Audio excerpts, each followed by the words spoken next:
Kiat yang ketiga, jalankan tugas dan kewajibanmu.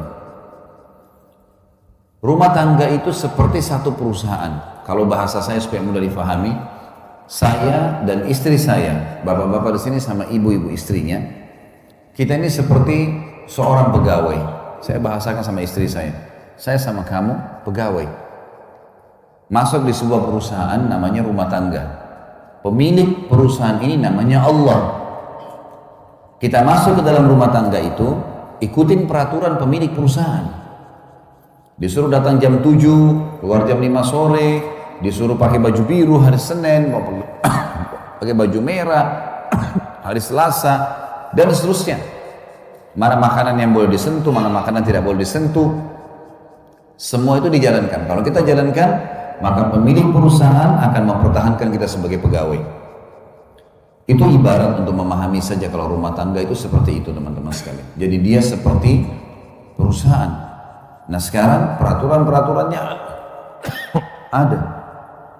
Laki-laki sebagai pemimpin rumah tangga dinobatkan oleh Sang Pencipta Allah untuk memimpin rumah tangga itu.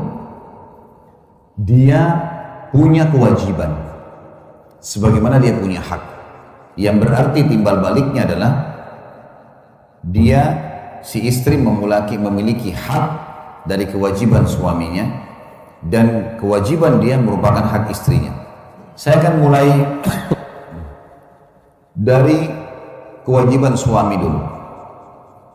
Ibu-ibu di belakang sana bisa tuntut dari suaminya ini secara agama.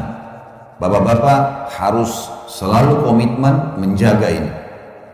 Yang pertama adalah muasyarah bil ma'ruf. Semua bapak-bapak hadir di sini harus bermuamalah dengan lemah lembut dan santun. Allah berfirman dalam Al-Quran, A'udzu billahi minasyaitonir rajim, wa 'ashiruhunna bil ma'ruf. Dan gaulilah mereka para istri dengan ma'ruf.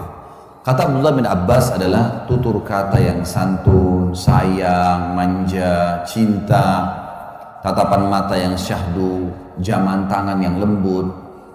Itu yang disuruh. Dan kalau ada laki-laki yang suka mukul, itu sudah menjadi peraturan agama kita, dan pengadilan agama Indonesia pun sudah menerapkan pengadilan agama kita, diterima pengaduan wanita untuk mengajukan khulu atau perceraian kalau suaminya suka mukul. Mukul di sini dalam arti kata adalah mukul yang mememarkan wajah, nampar. Kata Nabi SAW, jangan caci maki, jangan jelek-jelekan, dan hindari wajah, tamparan, pukulan, gitu kan. Tapi dari satu sisi yang lain, ada ayat Al-Quran yang menjelaskan kalau wanita yang kita khawatirkan sebagai suami nusyuz. Nusyuz itu pembangkangan. Misal maaf disuruh tutup aurat nggak mau. Saya ganti ya. Ini nggak bertemu antara mic yang kecil dengan malam hari. Bisa tidur nanti, gitu kan? Jadi sampai mana tadi? Sampai saya lupa. Lembut sama istri. Ibu-ibu yang paling ingat. Ya? Baik, kalau nusyud.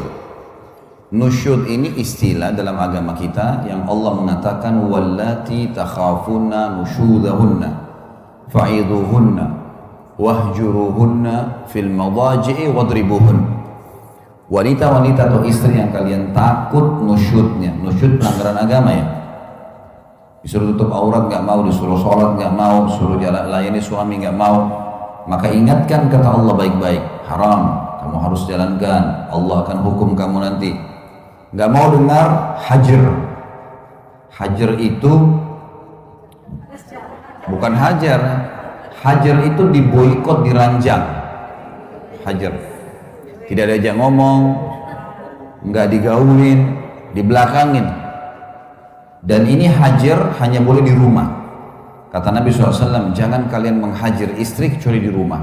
Jadi nggak boleh suami itu pergi ke rumah orang tuanya, gitu kan? Atau pindah ke rumah temannya, nggak boleh. Kalau istrinya lagi nusyud, Memang tidak mau jalani kewajiban. Kalau mereka sudah dihajar pun, diboikot tadi, tidak mau juga taubat, malah makin jadi-jadi, maka Allah bilang, fadribuhun, boleh kalian pukul mereka. Pukulan di sini, ulama mengatakan, darbatun ghairu mubarrah, pukulan yang tidak berbekas. Kata ulama menggunakan kayu siwak di tangannya. Jadi bukan box, ya, bukan tampar. Jadi diingatkan, kalau kita tidak ada kayu siwak, kita menggunakan jari mungkin ya, nggak boleh. Kamu sudah haram nih, nggak boleh. Kalau juga tidak mau ya diceraikan, gitu kan? Jadi memang muasyarah bil ma'ruf ini penting. Nanti kita akan bahas di poin setelahnya, itu yang agak panjang kita jelaskan masalah mengenali karakter pasangan. Bapak-bapak, laki-laki selalu pakai akal, perempuan selalu pakai perasaan. Beda itu. Beda sekali. Akan kita berikan contoh-contohnya. Makanya bapak-bapak harus bisa mengerti bagaimana alam perasaan, ibu-ibu harus bisa mengerti bagaimana alam pikiran. Nanti akan saya kasih contoh-contohnya, banyak sekali contoh nanti di poin setelahnya. Intinya bapak-bapak disuruh berlemah lembut. Kita contoh misalnya, Anas bin Malik, sahabat Nabi ini menjadi pembantu 10 tahun di rumah Nabi SAW. Dari umur 9 tahun sampai umur 19 tahun. Apa kata Anas? Saya selama 10 tahun tinggal di rumah Nabi SAW sebagai pembantu, belum pernah satu kali pun saya mendengarkan Nabi SAW membentak-bentak, apalagi sampai memukul istri juga pembantunya. 10 tahun tidak pernah dengar satu kali pun. Jadi memang perilaku seperti itu. Perilaku yang memang diperintahkan untuk berbuat baik. Ini hak yang pertama. Hak yang kedua adalah diberikan nafkah. Tadi saya bilang nafkah ini sesuatu yang roda kehidupan berjalan dengannya. Harus belanja. Bapak-bapak yang bijak, saya bilang tadi, tulis semua pengeluaran rumah, rincikan. Kita juga jadi lebih mudah tahu, oh ternyata bulanan saya butuh sekian nih. Kalau kurang dari ini berarti saya harus lebih ekstra lagi kerja misalnya. Baik, nafkah ini adalah masuk dalamnya makanan, minuman, pakaian, dan tempat tinggal semampunya. Kalau bisa kontrak dulu, kalau bisa beli alhamdulillah. Tapi ini semua masuk dalam masalah nafkah, ya, dalam masalah nafkah semampunya. Allah Subhanahu wa taala menyuruh kita melalui lisan Nabi Muhammad SAW dalam hadis Bukhari, sesungguhnya istri-istri kalian punya hak dari kalian, yaitu kalian berikan makanan, minuman, pakaian, dan tempat tinggal semampu kalian. Memang disuruh kita kasih. Dan nafkah ini saya bilang tadi pahalanya sangat besar, ya. Karena mengalahkan tadi pahala sedekah di jihad, pembebasan budak, dan juga fakir miskin. Juga masuk dalam poin yang ketiga, kewajiban suami yang merupakan hak istri adalah pendidikan. Bagaimana kita bisa mendidik istri, terutama pada hal-hal kewajiban-kewajibannya. Karena belum tentu ayahnya mendidik semuanya. Banyak orang tua yang saya di Indonesia ini, mereka pada saat anaknya menikah, mereka memberikan kursus cepat. Setengah jam, 1 jam sebelum akad nikah, yang dia mau pakai untuk modal hidupnya 50 tahun, 60 tahun ke depan. Sini nak, ayahnya dudukin, kamu harus begini. Sudah selesai, ayahnya sudah mumet si anak, tegang mau hadapin akad nikah, datang lagi ibunya, kamu harus begini. Iya kalau cara mereka benar. Akhirnya si anak pada saat akad nikah kaku, nggak bisa nyebutin kalimat akad nikah. Karena bertumpuk semua hal yang 50 tahun ke depan. Ini keliru ini, mestinya harus diperbaikin, tidak boleh begitu. Maka harus ada prosesnya, pendidikan. Allah berfirman dalam surah Tahrim ayat 6, A'udzubillahi minasyaitonirrajim, ya ayyuhalladzina amanu qu anfusakum wa ahlikum nara wa quduha an-nas wal hijara. Hai sekalian orang-orang yang beriman, selamatkan diri kalian dan keluarga kalian, istri dan anak dari api neraka yang bahan bakarnya dari manusia dan batu. Al-ayah, lanjutan ayat ada tentunya, tapi saksi bahasan kita adalah disuruh didik anak dan istri, terutama berhubungan dengan kewajibannya. Kalau bapak ibu yang belum menjalankan, saya waktu begitu akad nikah, Saya dudukkan istri saya, lalu saya tuliskan poinnya. Bahkan waktu itu saya punya laptop, saya datangkan, saya bilang, ini hak kamu. 1, 2, 3, 4, 5. Tuntut dari saya. Ingatkan. Hak saya 1, 2, 3, 4, 5. Berikan saya itu. Semua kita kerjakan karena Allah, maka akan aman. Dan alhamdulillah berjalan. Karena kita sudah bangun di atas pondasi itu. Jangan masuk dalam rumah tangga seperti orang terjun bebas. Ya sudah nikah, nanti aja. Nanti dia akan saling mengerti. Nggak bisa. Harus punya manajemen di sini. Bagaimana rapi dalam memahami hak-hak dan kewajiban. Didik mereka. Banyak suami, dia mau istrinya tiba-tiba faham kemauannya tanpa dididik. Makanan favoritnya, penataan rumahnya, gitu kan. Mungkin apalah ya, mungkin tamu, kalau ada tamu datang seperti apa pola penjamuannya. Misal orang tuanya datang, ada banyak suami tiba-tiba marah tanpa sebab. Ibunya datang, kamu nggak hormati ibu saya. Kenapa? Tadi telat buatin teh misal. Baik, tadi ada kerjaan, anak masih nangis dan seterusnya. Nah ini harus dengan pendidikan yang benar. Ini harus dituntun teman-teman. Ada juga bapak-bapak, nanti akan kita singgung dalam masalah biologis dalam Islam. Mereka berharap istrinya melakukan sesuatu yang dia butuhkan dalam masalah biologis diranjang, tapi dia nggak bahasakan. Dia hanya mau tahu istrinya harus mengerti. Nanti juga kita akan bahas, ibu-ibu juga begitu. Angan-angannya dalam masalah biologis ada A, B, C, tapi dia nggak bahasakan ke suaminya. Mungkin karena merasa itu rancu, mungkin karena merasa itu aib, mungkin karena merasa nggak perlu, atau yang lebih parah adalah berharap pasangan faham tanpa dibahasakan. Ini nggak mungkin terjadi. Harus bahasakan. Saya begini. Seperti kalau kita lagi suka makanan, kita bilang, saya suka sekali sayur asam, saya suka kalau tempe seperti ini. Dibahasakan sehingga pasangan kita tahu, gitu kan? Saya suka, ibu-ibu saya suka sekali kalau abang, kakak pakai baju seperti ini. Ya. Atau menggunakan pola berbicara seperti ini misalnya, dan seterusnya. Maka itu adalah harus dibahasakan, mendidik. Masuk juga hak istri yang keempat adalah perlindungan, dilindungi. Ya. Hati-hati bapak-bapak sekalian, keamanan di rumah adalah tanggung jawab kita. Jangan sampai ada listrik yang rusak, panel listrik yang rusak, dan istri sudah bilang, bang, ya, kakak atau siapa saja dipanggil, ini listrik berbahaya.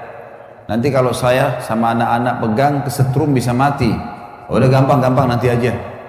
Tinggal sampai seminggu udah diperbaikin. Istrinya habis ngepel, tangannya basah, nggak sengaja pegang listrik kesetrum. Kalau mati istrinya, dia bertanggung jawab, dia membunuh. Ini kalau teman-teman nonton acara ceramah saya di YouTube, dosa-dosa besar masuk dalamnya adalah membunuh. Saya jelaskan, banyak orang membunuh tapi tidak sadar. Ibu-ibu bisa bunuh suaminya, ada makanan sudah rusak.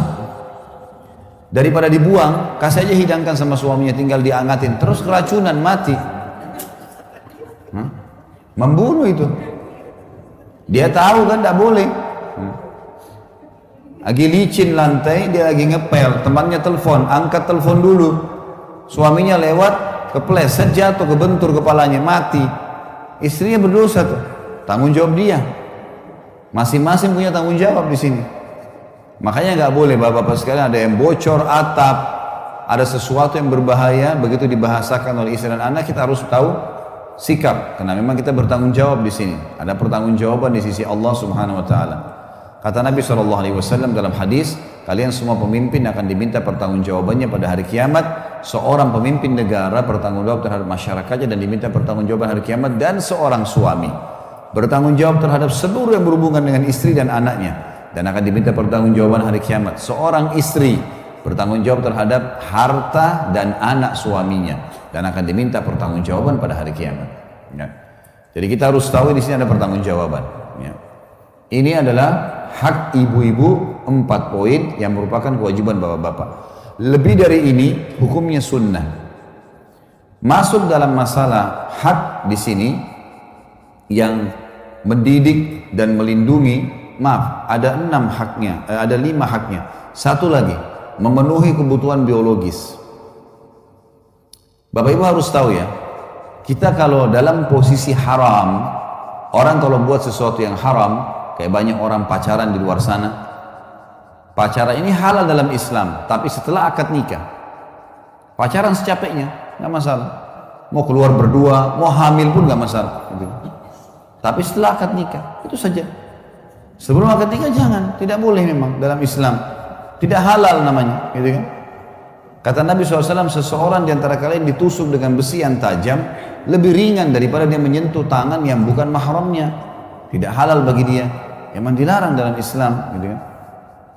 Jadi memang kita harus paham teman-teman sekalian, kalau dalam Islam setelah menikah kita dianjurkan untuk memberikan hak pasangan kita. Laki-laki dan perempuan harus paham waktu mereka menikah, rumah tangga itu 50% biologis, 50%-nya biologis. Sisanya kegiatan yang lain. Sabda Nabi SAW, siapa yang menikah dia telah menyelamatkan setengah agamanya, tinggal dia menjaga setengah yang tersisa. Karena setengah agama ini adalah masalah biologis. Laki-laki banyak yang rusak karena perempuan, perempuan banyak yang rusak karena laki-laki. Kalau sudah menikah, ada tempat pelampiasan, maka berarti secara otomatis dia akan aman setengah agamanya. Makanya ulama bilang, kalau orang sudah menikah, syaitan akan berkumpul di rumah tangga itu supaya jadi malas, supaya jadi tidak mau berhubungan biologis. Istrinya sama suaminya sudah sikat gigi, sudah wangi, sudah pakai baju bagus, nggak mau disentuh, nggak mau berhubungan. Tapi kalau dia berhubungan haram di luar sana, biar juga pacarnya nggak sikat gigi, dia mau ciuman. Itu yang terjadi. Syaitan hiasi perbuatan yang kotor. Banyak laki-laki yang tidak beriman sama Allah mau menyentuh perempuan pelacur yang gonta-ganti pasangan, kemaluan sama orang yang tidak jelas. Tidak jelas juga mulutnya, baunya seperti apa, mungkin bau khamar, mungkin bau rokok dan seterusnya, tapi mau berhubungan. Istrinya di rumah yang bersih, yang suci nggak mau. Ada juga perempuan begitu, sama suaminya bosan, jenuh. Tapi kalau sama laki-laki lain, hanya sedikit saja dipanggil sayang. Oh ini laki-laki perhatian nih. Kalau suami saya nggak pernah bilang sayang gitu. Padahal mungkin suaminya sudah 700 kali ucapkan itu kan. Gitu. Tapi seperti itulah syaitan menghiasi. Makanya di dalam rumah tangga harus diperhatikan baik-baik tentang masalah ini. Biologis, hak pasangan. Bukan aib Bapak Ibu sekalian. Apa yang Bapak-Bapak suka dan apa yang Ibu suka dari pakaian, dari minyak wangi, dari gerakan-gerakan biologis dibahasakan ke pasangan. Saya tidak merasa malu Bapak Ibu sekalian kalau saya masuk ke pasar, saya membelikan baju tidur istri saya. Warna yang saya suka, model yang saya suka, saya kasih dia di rumah, ini dari saya, kamu pakai ya. Dan itu luar biasa, membuat saya merasa, oh iya di luar saya tidak terganggu lagi. Karena apa yang bisa menggoda dari perempuan, sudah dimiliki oleh istri saya. Ibu-ibu bukan aib, oh suka laki-laki pakai baju kaos hitam, suka pakai celana pendek, apa yang kira-kira menggoda kita dari lawan jenis, beli, kasih pasangan pakai. Karena begini, kemasan itu, fisik kita, dunia ini rata-rata kemasan dan kiasannya. Selebihnya inti utamanya satu. Maksudnya begini. Misal Bapak Ibu, saya mau tanya, apa bedanya makan di daun pisang sama makan di piring emas? Hah? Kemasannya. Iya kan? Tapi tujuannya makan. Apa bedanya orang yang tidur di emperan jalan dengan orang tidur di atas ranjang pakai AC mewah?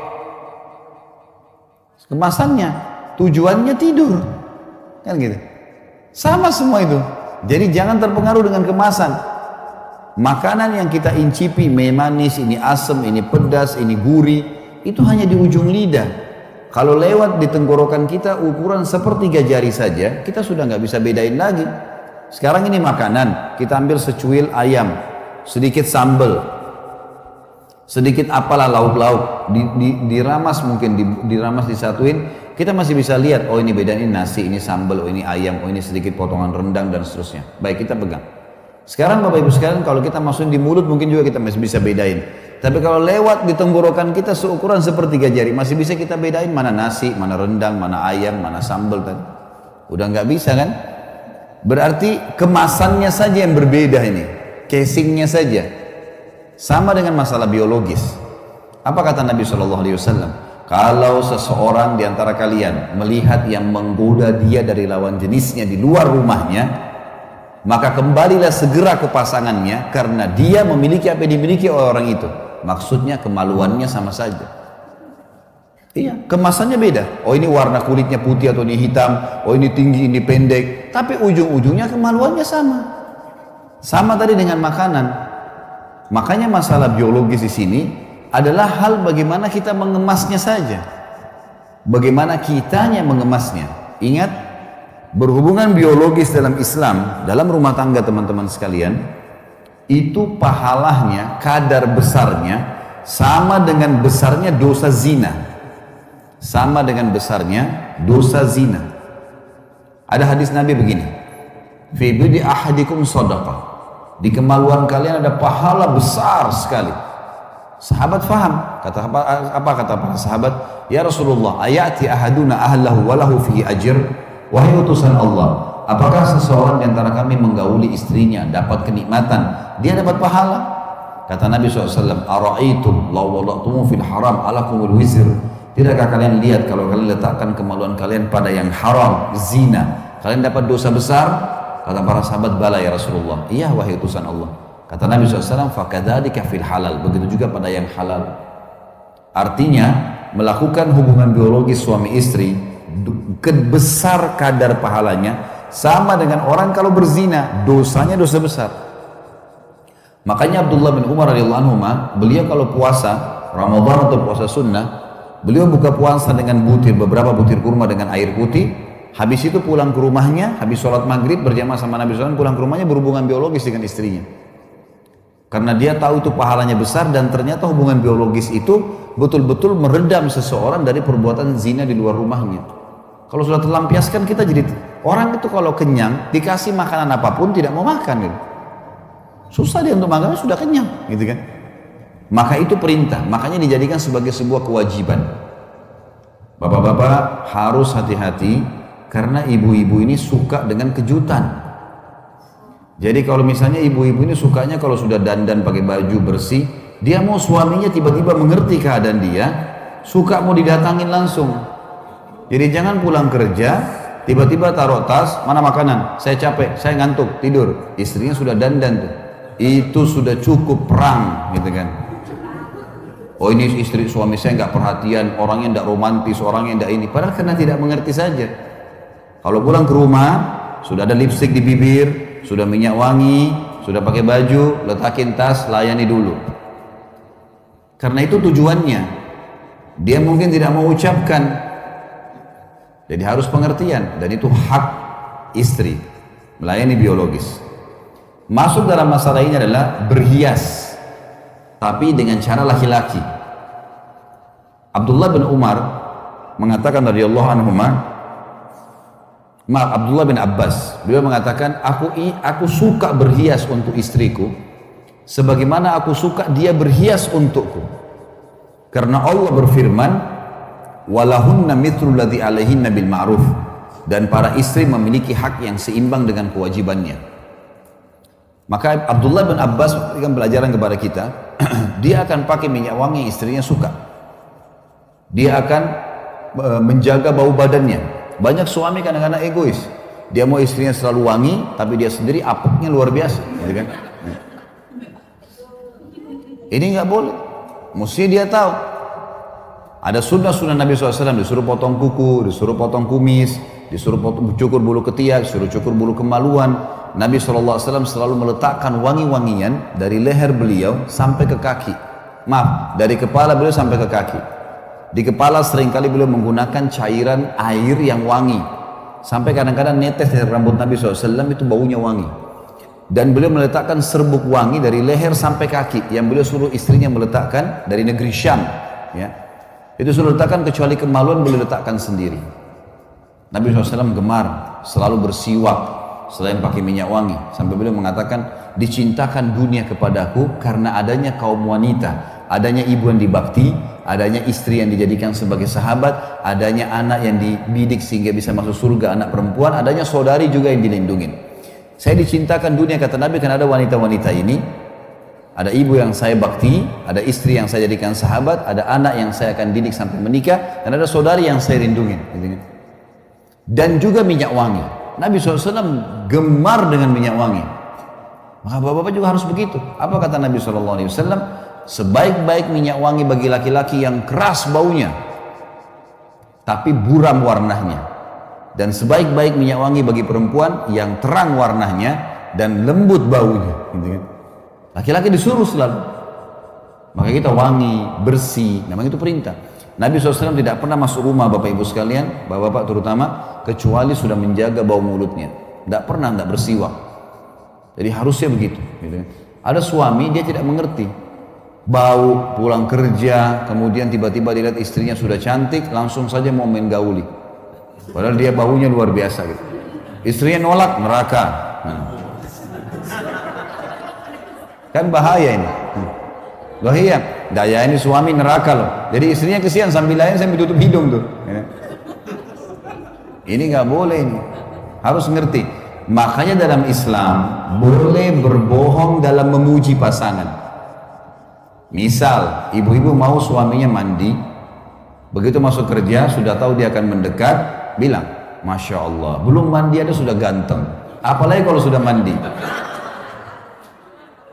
Jangan bilang, aduh bau, sana-sana mandi dulu. Nah, tersinggung dia, nggak bisa. Nanti kita bahas di karakter. Laki-laki itu punya sifat kepemimpinan. Maaf, walaupun orangnya pendek, kecil, tetap saja punya sifat kepemimpinan. Nggak bisa. Gini caranya. Kalau ibu-ibu bapak sekalian punya anak laki-laki sama anak perempuan, bedain begini caranya. Coba praktekin ya. Kasih makanan anak laki-laki kita dengan anak perempuan, tapi caranya ambil nasi itu sedikit lempar di hadapannya. Ini nak, makan. Kalau anak laki-laki, karena dia punya sifat kepemimpinan, dia tidak akan makan tuh. Dia ambil sendok, dibuang-buang nasinya. Dia rasa tercoreng kepemimpinannya. Dari kecil sudah begitu tuh. Anak perempuan kita kasih makan, nak, dimakan sama dia biasa. Tidak ada masalah buat dia. Jadi hati-hati dalam menghadapi pasangan, karena ada hal-hal yang seperti nanti kita lebih jelas masalah di karakter ya. Tapi ini contoh. Sama juga suami begitu, dia pulang rumah, istrinya lagi cuci baju, keringatan, gitu kan. Sama dia bisa bahasakan, Masya Allah, belum mandi sudah cantiknya begini. Apalagi kalau sudah mandi, nanti lari ambil handuk tuh. Dia mandi sendiri nanti. Kalau pasangan bilang, sebentar, jangan dulu, saya mandi dulu ya. Kasih waktu mandi. Jangan bilang, sudah saya nggak sabar deh. Nggak boleh. Karena sensitif dalam masalah biologis, jangan pernah biarkan ada celah. Saya bilang sama istri saya, jangan biarkan ada celah di mana nanti saya tidak suka sesuatu atau kau tidak suka sesuatu. Mungkin bau mulut, mungkin bau badan, mungkin bau baju. Jangan nih. Sensitif sekali. Orang kalau dalam masalah biologis ini sensitif segala-galanya. Makanya harus hati-hati. Nabi SAW setiap masuk rumah pasti sikat gigi. Pasti pakai siwak maksud saya. Sampai beliau mau meninggal selalu pakai siwak. Selalu pakai serbuk-serbuk yang wangi. Beliau selalu menjaga sampai para sahabat mengatakan kami kalau salaman dengan Nabi SAW bau wanginya tercium sampai 3 hari. Jadi saking wanginya Nabi SAW, saking gemarnya. Jadi memang harus begitu memang. Royal dengan masalah hal-hal seperti ini. Jadi pasangan nyaman. Ya. Juga banyak hadis Nabi SAW yang berbunyi hati-hati dalam masalah adab-adab jima ini. Nanti akan kita bahas di kalau tidak salah di poin ke-18 atau nanti ada sebentar ada kiat ke-18. Masalah nikmatilah pasanganmu diantaranya adalah dalam masalah biologis. Nanti kita akan bahas masalah itu insya Allah. Baik, ini hak istri. Jadi ada 5 ya. Muasyarah bil ma'ruf, ya, perilaku yang baik, nafkah masuk dalamnya, makan, minum dan rumah serta pakaian semampu suami. Kemudian yang ketiga adalah pendidikan, bagaimana mendidik dia dari hal-hal yang berhubungan dengan kewajiban dalam agama. Yang keempat, melindunginya ya, dari rumah yang bocor, dari bahaya-bahaya yang akan datang dan seterusnya. Bahkan kalau ada laki-laki yang membela istri dan anaknya kemudian dibunuh, mati syahid, membela kehormatan keluarganya. Yang terakhir memenuhi kebutuhan biologisnya ya. Dalam masalah biologis nanti juga akan kita titik beratkan Bapak Ibu sekalian. Nabi SAW ingatkan baik-baik, bukan dari golonganku orang yang tidak mulai dengan cumbuan. Jadi memang harus dengan sentuhan, dengan bahasa, dengan ciuman. Tidak boleh orang buru-buru dalam masalah biologis. Bahkan Nabi SAW mengatakan bukan dari golonganku. Baik, selanjutnya sekarang hak suami yang merupakan kewajiban istri. Bapak-bapak boleh nuntut dari istrinya. Yang pertama adalah kepatuhan dalam hal yang ma'ruf. Kepatuhan ini ma'ruf artinya bukan pelanggaran agama. Saya mau kau temanin saya duduk ngobrol sebentar. Duduk. Bukan karena dia tapi karena Allah. Allah yang suruh kita tunduk dan patuh di sini. Baik. Selama bukan pelanggaran agama lakukan. Sampai kata Nabi SAW, wanita manapun yang patuh sama suaminya, seluruh malaikat di langit, semua bintang-bintang yang ada di langit termasuk bulan dan matahari, bahkan hewan-hewan yang ada di lautan beristighfar untuknya. Ini hadis yang mulia. Ibu-ibu garis bawah itu. Semua istri yang taat sama suaminya bilang A ya A, B ya B, semua diikutin sama dia. Karena Allah, semua malaikat di langit, semua bintang-bintang termasuk bulan dan matahari, semua hewan-hewan termasuk ikan-ikan yang ada di lautan beristighfar untuknya. Dan wanita manapun yang keluar rumah tanpa izin suaminya, maka malaikat akan melaknatnya sampai dia kembali. Laknat ini diangkat berkah hidupnya, gitu kan.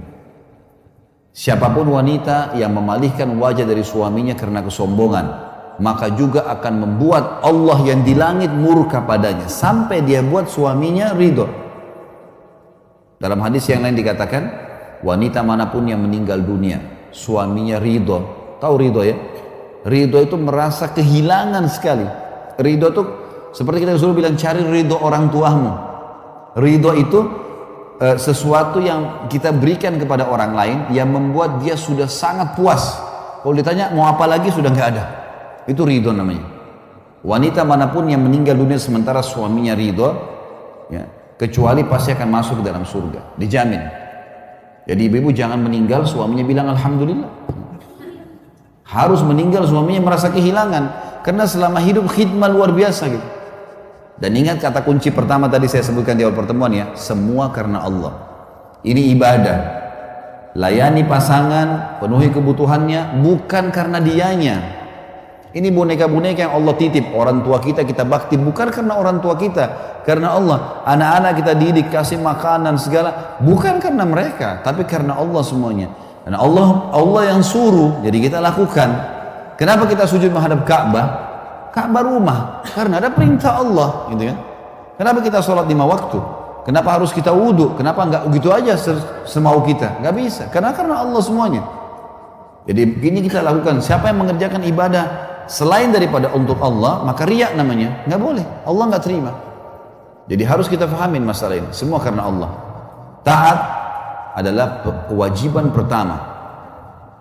Sampai ulama mengatakan kalimat akad nikah. Pada saat si ayah wanita mengatakan, saya nikahkan kamu sama anak perempuan saya, Fulana binti Fulana, dengan mas kawin ini, sama dengan bahasanya dia bilang gini, saya sekarang sudah lepas tanggung jawab ya, ini anak saya yang selama ini Allah titipin, saya serahkan ke kamu, terima? Terima. Baik. Sekarang berarti sudah pindah ke suaminya tuh. Ya. Kenapa warisannya ibu-ibu dalam Islam satu? Kenapa bapak-bapak dapat dua? Karena ibu-ibu dalam semua keadaan aman. Selama seorang wanita dalam Islam belum menikah, maka kewajiban ayahnya menafkahinya. Sudah menikah, kewajiban suaminya menafkahinya. Aman semuanya. Artinya ayah harus siapin makan, minum, pakaian, tempat tinggal. Sudah menikah suaminya harus begitu. Kalau laki-laki enggak. Anak laki-laki itu wajib kita nafkahi sebagai orang tua hanya sampai balik. Setelah balik sunnah. Jadi teman-teman di sini nggak boleh sudah menikah tuntut ayahnya, ayah kasih saya kan anak, nggak bisa. Anak laki-laki cuma sampai balik. Setelah balik itu sudah sunnah. Jadi salah tuh kalau anak laki-laki nuntut ayahnya beliin mobil, beliin motor sementara kuliah, nggak ada urusannya itu, nggak ada kewajiban ayah lagi. Sudah sunnah bagi dia. Tapi anak perempuan enggak. Sampai dia menikah. Kalau dia gadis tua pun tetap wajib ayahnya biayai. Nggak bisa enggak. Setelah menikah suaminya, makanya warisannya satu, karena nggak ada tanggung jawabnya. Tapi laki-laki setelah menikah pun harus tetap bakti sama ibunya, bakti sama ayahnya. Nomor satu tetap orang tuanya. Perempuan juga bakti sama orang tuanya, tapi setelah menikah ayahnya, suaminya. Apapun suaminya katakan maka dia lakukan. Sampai tidak boleh seorang wanita dalam Islam puasa sunnah kecuali dengan izin suaminya. Suami lagi cuti hari Senin, dia biasa puasa Senin Kamis. Pamit dulu, saya mau puasa Senin, bisa nggak? Jangan, saya butuh ditemenin. Ya sudah, gak usah puasa, lebih didahulukan. Karena kalau ketemu antara hak wajibnya Allah dengan hak wajibnya makhluk, maka didahulukan hak wajibnya Allah. Misal, Bapak Ibu lagi sholat wajib, Allahu Akbar lagi sholat duhur, ibu kita manggil. Jawab panggilan ibu kan wajib, tapi kita sedang kerjain wajibnya Allah, maka nggak boleh dipatuhi makhluk. Tapi kalau bertemu antara hak sunnahnya Allah dengan hak wajibnya makhluk, kita lagi sholat sunnah, ba'diyah duhur, Allahu Akbar, ibu kita panggil, nak, berhenti sholatnya. Nggak boleh, karena jawab panggilan ibu wajib. Ini sekarang sunnah, walaupun haknya Allah. Kalau ketemu hak wajib Allah dengan hak wajib Allah, haknya Allah dahulukan. Tapi kalau sunnah hak Allah dengan wajib Allah, hak wajibnya makhluk yang didahulukan. Kita harus paham masalah ini. Jadi taat pada suami adalah hal yang sangat mendasar. Kecuali kalau disuruh maksiat, suruh buka aurat, dilarang sholat, disuruh minum khamr misalnya, atau disuruh duduk temanin teman-temannya dia laki-laki segala macam, ini nggak boleh taati. Ini yang pertama. Yang kedua, sama tadi dengan laki-laki, memenuhi biologis. Ibu-ibu jangan samakan antara kebutuhan ibu biologis dengan bapak-bapak. Lain sekali. Ibu-ibu kalau tidak dirangsang, tidak ada masalah. Bapak-bapak tidak dirangsang pun bermasalah. Terbalik ya. Ibu-ibu tuh kalau tidak dirangsang, nggak ada masalah buat dia. Ibu-ibu kalau tidak ada, suami tidak datang, tidak godain, tidak ada syahwat, biasa saja. Bapak-bapak enggak, tidak ada masalah, tidak ada godaan pun bermasalah. Karena ya ini secara medis ya, sperma itu komposisinya kalau dilihat, kalau saya bedah sebuah buku, kalau Bapak Ibu ikutin di YouTube itu ada mahkota pengantin. Sperma itu komposisinya termasuk ada api, panas tuh. Jadi kalau dia tidak tumpah, tidak ditumpahkan, larinya ke emosi. Jadi kalau ibu banyak suaminya suka marah, masalah di biologis tuh. Puasin di biologis, marahnya hilang. Kantongnya jadi terbuka. Senyum bibirnya, pasti. Coba bapak-bapak di sini ditanya deh. Kalau sudah terpenuhi biologisnya, sudah puas, mau beli ini, ya silakan. Mau ini, ya. Coba tapi kalau ibu-ibu mau didekatin, tidak mau, malas ini, udah kiamat tuh. Mau beli ini, nggak bisa, mahal tuh, nggak usah. Ini mau ke rumah orang tua, nggak usah. Untuk apa ke sana, buang-buang waktu segala. Dimarahin terus. Masalahnya kena biologis, betul ini. Ini masalah luar biasa. Karena bapak-bapak tahu atau tidak tahu, memang itu secara kejiwaan. Makanya biologis itu bagi laki-laki tidak bisa ditunda. Bagi perempuan bisa. Pernah ada seorang wanita di zaman Umar bin Khattab radhiyallahu anhu. Perempuan ini kebetulan suaminya pergi jihad. Terus perempuan ini rupanya sudah 4 bulan suaminya nggak pulang. Ini perempuan lantunkan syair, dia bilang, kalau bukan karena kehormatan hubunganku sama Tuhanku Allah dan kehormatan suamiku serta keimananku, gitu kan, kehormatan diriku, maka aku akan membuat ranjang ini bergoyang. Maksudnya dia akan berzina. Umar lewat depan rumahnya. Umar bilang, hai hamba Allah, apa yang kau ucapin? Perempuan itu ketakutan. Tidak wahai perempuan, tidak, tadi kau ucapin. Apa kau niat mau berzina? Dia bilang, ya Amir Mu'minin, suami saya 4 bulan belum pulang dari medan jihad. Apa yang terjadi? Umar diam, Umar pergi ke Hafsah, anaknya, istri Nabi SAW. Nabi sudah meninggal di zaman khilafahnya Umar ya. Lalu Umar bilang, hai Hafsah, berapa lama wanita bisa tahan tidak biologis? Kata Hafsah, 4 bulan. Perempuan bisa 4 bulan tidak biologis. Laki-laki 4 bulan, keriting semua kepalanya. Nggak bisa. Banyak ibu-ibu begitu. Ustadz, bagaimana saya lain suami saya ini setiap hari minta digauli, yang bergaul. Memang begitu laki-laki. Wajarin, gitu kan? Itu normal. Memang seperti itu kejiwaannya. Makanya Nabi SAW menggantungkan kepatuhan di sini. Sampai kata Nabi, kalau wanita sedang dicorong asap rumahnya, dipanggil sama suaminya untuk berhubungan biologis, datang. Disuruh datang. Temanin dia, layani dia. Karena kalau tidak, kacau semua ini. Terbawa emosi di rumah, terbawa emosi di kerjaan, nanti berantem di luar sana, nanti masalah, usahanya tidak jalan. Tapi coba kalau biologisnya sudah puas, aman semua tuh. Jalan semua pekerjaan, jalan mudah semuanya. Kalau ada bapak-bapak yang suka senyum itu Masya Allah sudah. Sudah terpenuhi berarti. Dan ini kewajiban. Ini kewajiban. Makanya Aisyah radhiyallahu anha berkata, kami kalau ingin digauli oleh Rasulullah SAW sementara kami sedang haid, ternyata wanita haid tidak ada syahwat pada saat haid itu. Ibu pasti tahu itu sudah dibahas dalam buku-buku fikih. Wanita kalau sedang haid, sedang nifas, ini lebih jauh lagi dari syahwat.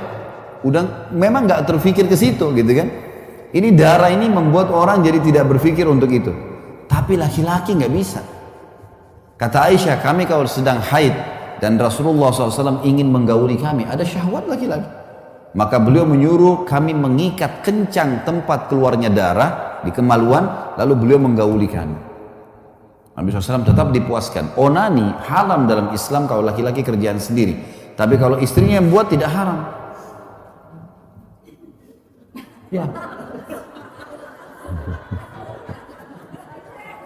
Sebentar. Sama halnya dengan apa saja yang tidak dilarang dalam Islam boleh dilakukan. Yang haram dalam Islam adalah meletakkan kemaluan suami laki-laki di dubur istrinya. Dubur nggak boleh, haram. Karena dubur itu tempat kotoran, keluarnya gas, angin, kentut, dan juga keluarnya tinja. Ini bakteri yang kalau tidak dikeluarkan bisa mematikan manusia. Jadi bukan tempat kemaluan di situ. Dan tempat kemaluan di tempat yang diletakkan adalah kemaluan. Makanya Allah bilang tentang haid kan. Ditanyakan kepada Muhammad tentang haid, katakanlah dia penyakit. Dan kalau mereka sudah suci, arti ayatnya, maka gaulilah mereka di tempat yang telah Allah perintahkan kalian, di kemaluannya. Oral seks termasuk dibolehkan. Apa saja selain daripada meletakkan kemaluan di dubur atau meletakkan kemaluan di kemaluan lagi haid dan nifas boleh dilakukan. Saya kasih contoh misal, teman-teman kita muhajirin, sahabat-sahabat Nabi dari Mekah, waktu hijrah ke Madinah teman-teman, rupanya tradisi orang berhubungan biologis di Mekah waktu itu, mereka menunggingkan istrinya dan mereka menggauli dari belakang, di kemaluan. Tradisi biologis orang Madinah adalah istrinya di bawah, suaminya di atas. Mereka nggak kenal gaya lain. Yang terjadi, waktu sahabat-sahabat muhajirin ini hijrah ke Madinah, banyak yang tidak bawa istrinya, akhirnya nikah sama wanita Ansar di Madinah. Waktu nikah sama orang Ansar, rupanya si suami mau gauli dengan cara Mekah, si istri Madinah nolak. Ini terjadi di zaman Nabi. Terdengar oleh Nabi SAW. Ini kasusnya, si istri nggak mau digaulin. Padahal kalau istri nggak mau digaulin berdosa nih. Gimana caranya? Turun firman Allah. A'udzubillahi minasyaitonirrajim. Nisa'ukum harthun lakum, fatu harthakum anna syi'tum, wa qaddimu li anfusikum. Istri kalian adalah ladang buat kalian. Datangi ladang kalian semau kalian dan dahulukan diri kalian. Artinya boleh digaulin dengan cara apapun selama bukan letakkan kemaluan di dubur. Yang dilarang itu saja. Karena Nabi SAW melarang. Allah melaknat laki-laki yang meletakkan kemaluan di dubur. Satu hal juga penting di sini Bapak Ibu sekalian. Jangan pernah belajar biologis dari film porno. Ini penting sekali. Karena ulama bilang, rasionalnya ya, sebagaimana manusia itu secara alami tahu makan masuk ke mulutnya, hidungnya dipakai bernafas, kupingnya dipakai mendengar, kemaluannya juga tahu di mana diletakkan. Sebagaimana dia tahu bagaimana mengeluarkan air seni atau kencingnya. Dia tahu itu sebenarnya. Masalahnya kalau orang nonton film-film porno seperti ini, pertama mendukung perzinahan. Orang lagi zina. Melihat auratnya orang lain. Ya. Dan pola yang dipakai adalah pola non-muslim. Menggauli di dubur, jorok, kotor, dan segala macam hal. Ini dilakukan. Dalam Islam semua bertolak belakang nih, nggak boleh. Kata Nabi SAW, dengarkan hadisnya. Manusia yang paling buruk kedudukannya di sisi Allah hari kiamat adalah suami atau istri yang sudah saling terbuka, saling merangsang satu sama yang lain, sudah hubungan biologis, lalu keduanya atau salah satunya menceritakan ke teman-temannya. Jadi nggak boleh bapak-bapak misalnya istrinya Masya Allah puasin dia luar biasa, lalu besok ketemu teman-teman, oh istri saya itu begini, begitu, diceritain. Atau ibu-ibu, suaminya Masya Allah puasin, nggak boleh diceritain ke teman-temannya, suami saya itu begini, begitu, begini. Kenapa? Karena efek sosial dan kejiwaannya berbahaya. Kalau kita lagi cerita sama teman-teman kita ternyata pasangan mereka tidak begitu, yang terjadi dia akan ganggu pasangan kita. Makanya banyak rumah tangga rusak, yang ganggu temannya suaminya, yang ganggu temannya istrinya, karena dia yang cerita, pasangan mereka tidak seperti itu. Malah kita lihat dalam Islam disuruh tutupin. Kalau film ini malah ditontonkan. Ada sampai satu ibu ngeluh sama saya di Jakarta, dia bilang, Ustadz, sampai pada tingkat penyakit ini, nonton film porno ini sama suami saya, dari awal saya nikah sampai sekarang, kalau dia mau gauli saya, dia harus datangkan laptopnya di ranjang, nonton, baru syahwatnya bangkit. Kalau enggak, dia bilang dia enggak ada syahwat lagi sama istrinya. Ini kan penyakit kejiwaan. Bagaimana bapak ibu tidak cemburu lihat pasangannya di sebelah, yang suaminya lihat perempuan lain, telanjang, yang si istri juga lihat laki-laki lain. Dan pasti di film lebih hebat daripada kita. Loh iya, didatangkan orang-orang yang luar biasa kan. Tidak mungkin orang-orang jelek. Dicari orang yang bisa laku karena mereka mau jual duit. Dalam medis, dalam ilmu medis, tidak sehat biologis kalau bayangkan orang lain. Ya. Pasangan setengah mati rangsang kita, kemudian kita bayangin orang lain, ini rusak semuanya. Tapi kalau kita tidak pernah tonton itu Bapak Ibu sekalian, kalau pernah dilakukan istighfar kepada Allah, ada di rumah rusakin semua. Mulai sekarang bangun biologis yang sehat. Pada saat biologis buka mata, lihat pasangan, nikmatin pasangan itu, kemudian insya Allah sampai kita kelimak. Mungkin butuh proses beberapa waktu, setelah nanti semua kenangan film-film itu hilang, dalam waktu yang berjalan nanti kita akan rasakan luar biasa kenikmatan karena kita menikmati pasangan kita. Ini yang real di sini, itu bahaya, itu cuma hayalan. Ini realnya yang harus. Tidak akan enak orang makan nasi sama tempe kalau yang dibayangin ayam. Mana itu? Loh benar, kalau yang ada nasi sama tempe lah yang dimakan, jangan hayalin yang lain, itu hayalan, mengganggu ini, padahal ini sebenarnya di depan mata kita. Ini poin. Baik, penuhi kebutuhan biologis ini penting. Ibu-ibu harus garis bawahi, suami memang kebutuhannya mendesak. Sering minta itu pun adalah hal yang wajar, hak dia. Ibu tinggal layanin dan menikmatin, itu saja. Ini pahala dan ibadah, gitu kan? Ini dua hal yang kalau kita simpulkan sebenarnya adalah hal yang sangat mendasar haknya suami. Kalau poin pertama tadi taat, masuk dalamnya tentu tidak boleh juga keluar rumah tanpa izin, ya.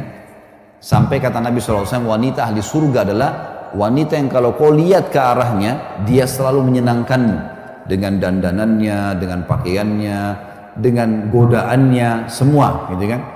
Dan kalau kau perintahkan, dia selalu patuh menjalankan. Ini kunci. Kemudian kata Nabi SAW juga, wanita di surga adalah wanita yang kalau dia berbuat salah atau suaminya berbuat salah, dia datang kepada suaminya memegang tangannya di malam hari, dia mengatakan, saya tidak bisa tidur kecuali kau sudah ridho dengan saya. Mungkin ibu-ibu bilang, kok kalau saya yang salah wajar, kalau dia salah bagaimana caranya? Ibu harus tahu ya, laki-laki itu karakternya, gengsinya tinggi. Jadi ternyata syariat Allah yang Allah turunkan lebih tahu siapa laki-laki, lebih tahu siapa perempuan. Bapak-bapak di sini misal, kalau kita lagi buat salah, lalu istri kita yang datang mengatakan, kalau kau tidak ridho dengan saya, maka saya tidak bisa tidur. Saya pastikan bapak-bapak yang salah mengatakan, saya yang salah, maafin saya. Tapi kalau tidak, maka dia akan muncul gengsi dan egonya. Jadi syariat datang memandu untuk bisa mengambil hati pasangan. Memang sudah paling tepat itu. Ini poin tentang masalah hak dan kewajiban. أعوذ بالله من الشيطان الرجيم بسم الله الرحمن الرحيم